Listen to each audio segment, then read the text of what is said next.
दोस्तों, आज जानेंगे पाखंड और अंधविश्वास से मुक्ति का मार्ग, यानी मुक्ति का मार्ग क्या है। पाखंड से और अंधविश्वास से कैसे मुक्ति पा सकते हैं। पेरियार ईवी रामास्वामी अपने किताब जाति व्यवस्था और पितृसत्ता में बहुत अच्छे ढंग से वर्णन किए हैं। अगर आपको एक किताब चाहिए तो इस वीडियो के डिस्क्रिप्शन बॉक्स में इस किताब का लिंक दिया हुआ है।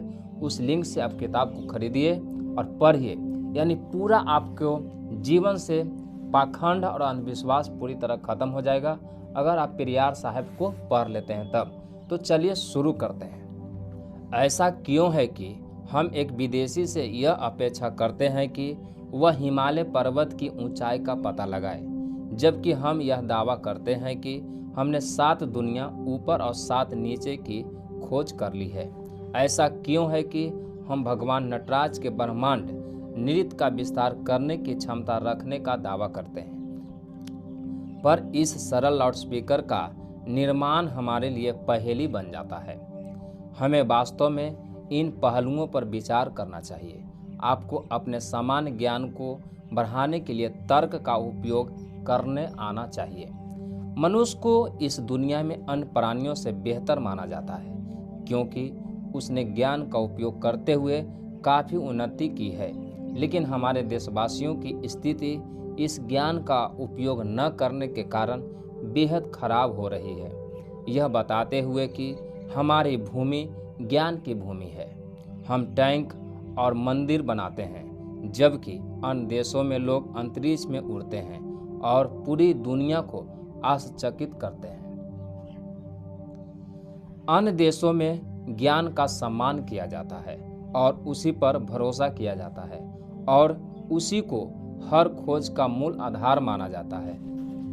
लेकिन इस देश में लोग केवल ईश्वर में, धर्म में और इसी तरह के बकवास वाले अनुष्ठानों और समारोहों में विश्वास करते हैं। तर्कवाद से पैदा हुआ ज्ञान ही असली ज्ञान है। क्या महज किताबी ज्ञान ज्ञान हो सकता है? क्या कोई रटा लगाकर प्रतिभाशाली हो सकता है?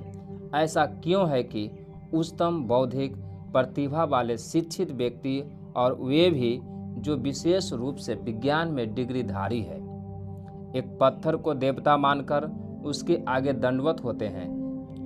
क्यों विज्ञान में महारत हासिल करने वाले विद्वान भी अपने पापों को धोने के लिए खुद को गंदे पानी से मलते हैं? क्या उनके द्वारा पढ़े गए विज्ञान और गोबर तथा गोमूत्र के मिश्रण से अभिषेक करने के बीच कोई संबंध है? रामायण और महाभारत से हवाई जहाज का संदर्भ किया जाता है, लेकिन उसे जादू की शक्ति से चलाया जाता है। अंग्रेजी साहित्य में भी हवाई जहाज का अर्थ बताया गया है, लेकिन वह यांत्रिक शक्ति से उड़ता है। हमें अब क्या चाहिए, यांत्रिक ऊर्जा या जादुई शक्ति? आइए हम एक ही माता पिता के 2 बच्चे को लेते हैं। एक को इंग्लैंड में पालते हैं और दूसरे को अपने देश में। इंग्लैंड वाला बच्चा वैज्ञानिक दृष्टिकोण से सब कुछ देखेगा और अपने देश वाला दूसरा बच्चा सब कुछ धार्मिक दृष्टिकोण से सोचेगा। हमारे देश में वर्तमान अराजकता और पतन का कारण यह है कि हमें अनुसंधान और विचार करने से रोका गया है और तर्क का प्रयोग करने पर हमारा दमन किया गया है। आप किसी भी तरह से ईश्वर को मानो और किसी भी तरह के अच्छे इरादों से धर्म को मानो, परिणाम वही होगा। एक सुधारवादी ईश्वर और एक तर्क संगत धर्म से आप एक अंधविश्वासी ईश्वर और एक अंधे धर्म से ज़्यादा कुछ हासिल नहीं कर सकते। जैसा ही मनुष्य के सामाजिक भले के लिए मशीनों का आविष्कार हुआ, मनुष्य को अतिरिक्त लाभ देने के लिए, उसका श्रम और समय बचाने के लिए, उन्हें पूंजीपतियों के नियंत्रण में मजदूरों को भूखा रखने के लिए सौंप दिया गया और उन्होंने अपनी संतुष्टि और आराम के लिए लोगों को दुख, गरीबी और चिंता में रखने के लिए गुलाम बना दिया।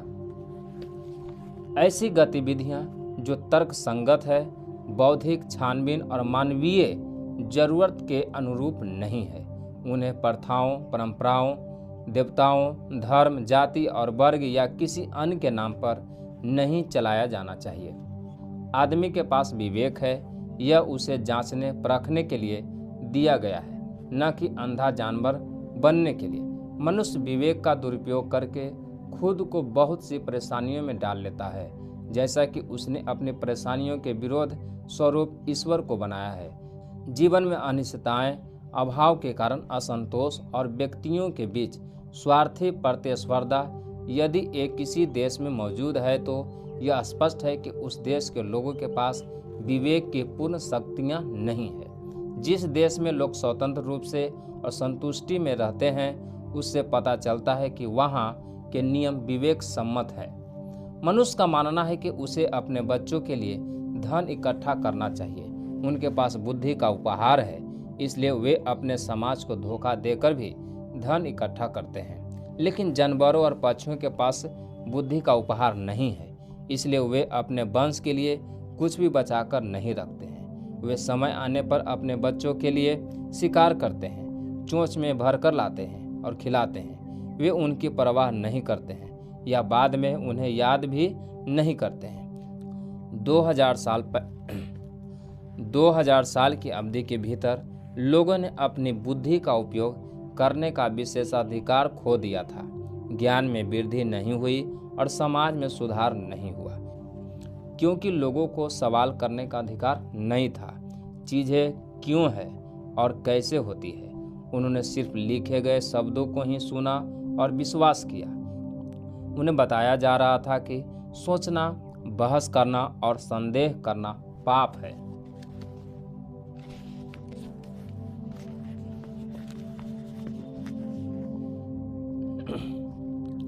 ईश्वर, संतों, ऋषियों और अवतारों के बात को समझना मनुष्य की अपनी बुद्धि से परे है। जो भी विवेक और आत्मसम्मान के अनुरूप नहीं है, उसे छोड़ दिया जाना चाहिए। अगर अंधविश्वास हटा दिया जाए और धर्म को विवेक के प्रकाश में देखा जाए तो कोई धर्म जीवित नहीं रहेगा। अगर लालच खत्म हो जाता है तो कोई भी व्यक्ति विश्वास नहीं करेगा कि उसकी बुद्धि और अनुभव के विपरीत क्या है।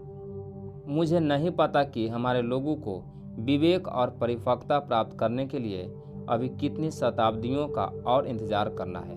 मुझे विश्वास है कि तमिलनाडु का तब तक उद्धार नहीं होगा जब तक कि वह एक विनाशकारी जल प्रलय या तूफान या बाढ़ या भूकंप में नष्ट होकर एक नया निर्माण न हो जाए। जो सुना जाता है, जो लिखा गया है, जो लंबे समय से होता आ रहा है, जो बहुतों के द्वारा माना जाता है या जो ईश्वर के द्वारा कहा गया है, उस पर विवेकशील लोगों को तुरंत ही विश्वास नहीं करना चाहिए। जो कुछ भी हमें आश्चर्यजनक लगता है उसे तुरंत ही दिव्य या चमत्कारी नहीं मान लेना चाहिए। हर परिस्थिति में हमें स्वतंत्र रूप से, तर्कसंगत और निष्पक्ष रूप से सोचने के लिए तैयार रहना चाहिए। यह बुद्धिवाद के माध्यम से हुआ है कि मनुष्य की आयु में वृद्धि हुई और उसकी मृत्यु दर में काफ़ी कमी आई है। जो ज्ञान रखता है और प्रकृति से अवगत है वह दुख से मुक्त है। जब एक इंजेक्शन लगता है तो दर्द होता है, पर वह अच्छे स्वास्थ्य के लिए दिया जाता है, लेकिन दर्द के बावजूद हर कोई उसे इलाज की उम्मीद में बर्दाश्त करता है। वह ज्ञान की प्रकृति है। यह सोचने की शक्ति ही है जो मनुष्य को जानवरों और पक्षियों से अलग करती है। इसी सोचने की शक्ति के चलते मनुष्य अपने से भी शक्तिशाली जानवरों को गुलाम बना लेता है। यह तर्क की शक्ति है जो मनुष्य में किसी भी अन्य शक्ति से अधिक है, जो उसे अन्य सभी प्राणियों से श्रेष्ठ बनाती है। इसलिए हम कह सकते हैं कि इसके उपयोग की सीमा के अनुपात में वह स्वयं को मानवीय गुणों से संचालित करता है। जो अपने विवेक का उपयोग नहीं करता है वह सिर्फ एक पशु है, क्योंकि हमें लगातार बताकर यह मानने के लिए मजबूर किया जाता है कि तर्क करना या तर्क से किसी मामले की जांच करना पाप है। इसलिए हम अब किसी भी मामले का विश्लेषण करने में असमर्थ हैं। यदि हम साहस के साथ तर्क का इस्तेमाल करें तो हम तेजी से प्रगति कर सकते हैं। बर्बर कौन है? वह जिसके पास दिमाग नहीं है, वह जिसके पास विवेक नहीं है, वह जो सोच और विवेक होने के बावजूद तर्क नहीं करता है, वह जो बिना सोचे समझे दूसरों को दोष देता है। मैं इन सब को बर्बर मानता हूँ। तर्क संगत ढंग से सोचे बिना अंधविश्वासों को मानते रहने से ही मजदूर गुलाम बनने की स्थिति में चले गए हैं। इस समय जो खुद को ढकता है उसे पागल समझा जाता है। क्या इसी तरह बर्बर लोगों की भूमि में तर्क करने वालों को पागल नहीं कहा जाता है? जो कुछ भी किया गया है, जो भी घटना और मामला है, हमें पहले यह देखना चाहिए कि वे अनुभव और जांच के साथ क्यों और किन चीज़ों से मेल खाते हैं, तभी ज्ञान बढ़ेगा। इसके बजाय यदि रिवाज, परंपरा और पैतृक प्रथा का पालन किया जाता रहेगा तो केवल मूर्खता बढ़ेगी, बुद्धि नहीं। किसी का केवल इसलिए अनुसरण मत करो कि किसी और ने ऐसा कहा। दूसरों के सामने अपना ज़मीर मत बेचो। हर चीज़ में विश्लेषण और छानबीन करो। आप अपने पैसे और गरिमा को खर्च करने और किसी भी हद तक अपनी स्वतंत्रता और समानता को छोड़ने के लिए तैयार हैं, लेकिन आप कुछ हद तक अपने विवेक का उपयोग करने में संकोच करते हैं। आप केवल इसी तरह का संकोच क्यों दिखाते हैं? यदि यह स्थिति लगातार बनी रहती है तो हम सब मनुष्य कब हुए? इससे पहले कि हम मंत्री, मुख्यमंत्री, राज्यपाल, गवर्नर जनरल या महात्मा बने, सबसे पहले हम सभी को मनुष्य बनना चाहिए। सबसे पहले विवेक बढ़ाना चाहिए और सहज विचार प्रक्रिया पनपनी चाहिए जिससे हम मनुष्य बन सके। यहाँ तक कि जब हम एक साड़ी खरीदते हैं तो पूरी सौदेबाजी के बाद खरीदते हैं।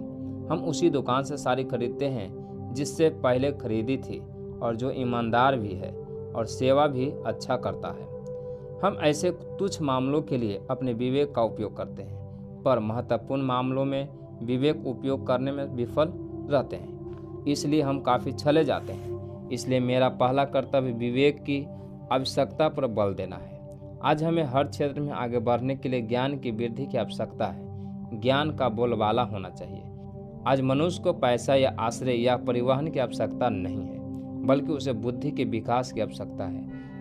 हमें किसी भी धन को अर्जित करने की अपेक्षा ज्ञान प्राप्त करने के लिए अधिक प्रतिस्पर्धा करनी चाहिए।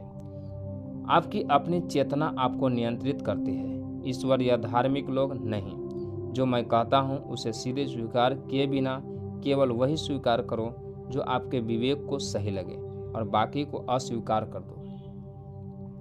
विवेक मनुष्य का जीवन रखते हैं। सभी प्राणियों में केवल मनुष्य के पास विवेक है। जिसकी विवेक की क्षमता जितनी कम होती है वह अपेक्षाकृत उतना ही अधिक बर्बर होता है। वह जो परिपक्वता प्राप्त करता है स्पष्ट रूप से विवेक के माध्यम से ही प्राप्त करता है। विवेक से सोचने की तीव्र क्षमता आती है। मनुष्य को केवल विश्वास के आधार पर नहीं बल्कि विवेक के आधार पर किसी बात पर विश्वास करना चाहिए। उसे देखना चाहिए कि जिस बात पर वह विश्वास कर रहा है वह विवेक सम्मत भी है या नहीं, तभी वह एक आदिम अवस्था से मानव कद की ओर बढ़ता है। आपका मार्गदर्शक आपका अपना विवेक है। इसका अच्छी तरह इस्तेमाल करो। दूसरों पर शक करने से बचो, क्योंकि आपके अपने विवेक में यह भर दिया गया है कि ज्ञान मूर्ख बनाता है। आपके पूर्वजों ने जो कहा है उसमें न तो विविधता है और न ही चमत्कार। उन पुरखों को छोड़ दो, उनसे जुड़े बगैर स्वयं को खोजने और कार्य करने का प्रयास करो। ज्ञान को प्राथमिकता दो। संसार के सभी प्राणियों में अकेले मनुष्य ही विवेक और बुद्धि रखता है। यदि वह उनका उपयोग करता है तो वह महान कार्यों को प्राप्त कर सकता है। हर चीज़ का विश्लेषण साहस और बुद्धिमत्ता के साथ करना चाहिए और अवसर या आवश्यकता के अनुसार जो अस्वीकार हो उसे अस्वीकार करना चाहिए, जो सही हो उसे बढ़ाने में योगदान देना चाहिए। सुधार के लिए बिना डरे बदलाव करना चाहिए। यही अनिवार्य बौद्धिक कर्तव्य है।